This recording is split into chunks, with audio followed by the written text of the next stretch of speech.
So everybody, we'll be talking about Erik Ten Hag's potential job at risk. It's coming in from various of sources that Erik Ten Hag's job or future at Manchester United is certainly unsettled after some of the performances that we put in, particularly in the Manchester derby, the game at home to Fulham, two big results, and they are questioning his future now. Obviously, we know Ineos will be doing a full revamp of Erik Ten Hag, looking at the squad in the next few months to reassess. Now, my thoughts on Erik Ten Hag are clear. I'm going to give in to the end of the season and reassess then.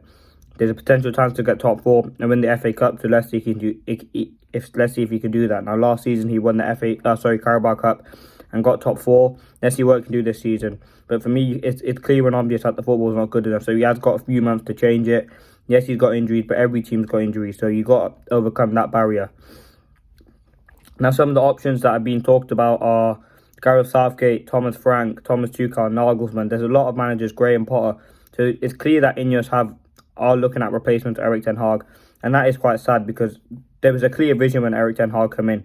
He wanted to, I think the Glazers kind of gave him full control in terms of to do all the standards that he wants. Now Ineos have kind of ripped that up immediately and took control over what's going on at Manchester United. Now that's a positive thing. I think it's good to see the owners taking control. You look at other top clubs, Manchester City, PSG, their clubs who the owners and the people who have the most power in terms of knowledge of football, they have the most control, and that's the way it should be. Yes, the manager should have an input, but I think the people that the owners employ should have the biggest charge. Now, Ineos have obviously looked at that decision. They're going to see what's going to happen with Erik Ten Hag. Now, it's sad that his job's at risk already, because for me, there's definitely been moments of glimpse and moments of hope. But overall, football is a results game, and if the result's not good enough, you are going to get sacked. Now, as I said, there's a numerous variety of options that's being considered to replace Erik Ten Hag at Manchester United. And as this season has gone particularly downhill, I think we've had 2 more losses than we did in the whole of last season. So there's clear that we're struggling this season. And there's many reasons why for that. I mean, injuries playing a part. Just don't think we've been good enough. I think Erik Ten Hag, some of the players have obviously down tools, and you can see that with some of the performances on the pitch. Now, for me, quickly discuss Ten Hag. I think for me, as I said, he's a manager who we can see he's got a clear philosophy. He's talked about that numerous of times, but is that philosophy being shown enough? Definitely not. I think the way that he wants to play is playing out from the back, proactive. We've seen nothing of that during his time at Manchester United. So it's all about taking that change from what he's doing before and trying to implement it now. It's going to be virtually impossible for him to play the same way that he played at Ajax to the way he played now. So if you look at the managers to replace him, as I said, Graham Potter, for me, a no. De Zerbi is probably the most likely one now. We've seen with Brighton, they play a good football. They have a really good internal structure and external structure about them.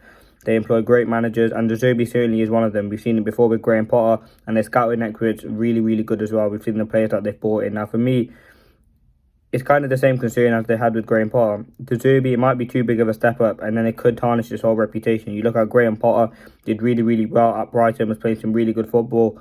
The move to Chelsea probably didn't really work out for him, or didn't work out for him. And yeah, kind of went downhill from there. So it's all about getting the balance. It's all about taking a risk, or the big risk which Ineos like to do. And yeah, Ineos will probably replace Ten Hag. Now whether you agree with that, that's the probably main episode of the video. Like, do you agree with Erik Ten Hag being sacked by Manchester United? Now, for me, if it does go downhill, which I can see it going, I think if you look at the injuries that we've had, players consistently down in tools when the manager looking like it's going to go out, it's looking like the end of Erik Ten Hag at Manchester United. So, yeah, it is very unfortunate. I think his job is certainly at risk, and that's been well known.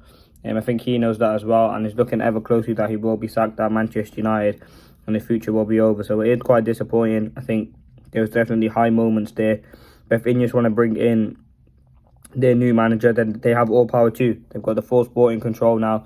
So if they want to do that, then no one can tell them not to, basically. That's the message I'm trying to get across. Now, let me know your thoughts on what's going on with Erik Ten Hag, but his job is certainly at risk, and it's looking like increasingly likely that he will leave Manchester United. Now, what does this mean for the future? It's going to be another transitional process again. We're going to have to bring in new managers, new staff. They're going to want their own transfer policies, so you're just going to have to go through that again. So it's going to be the continuous cycle that we've seen at Manchester United, but hopefully, if they do bring in a new manager, this could be the one to stick, because we don't want to be going around in cycles again, because we don't get anywhere.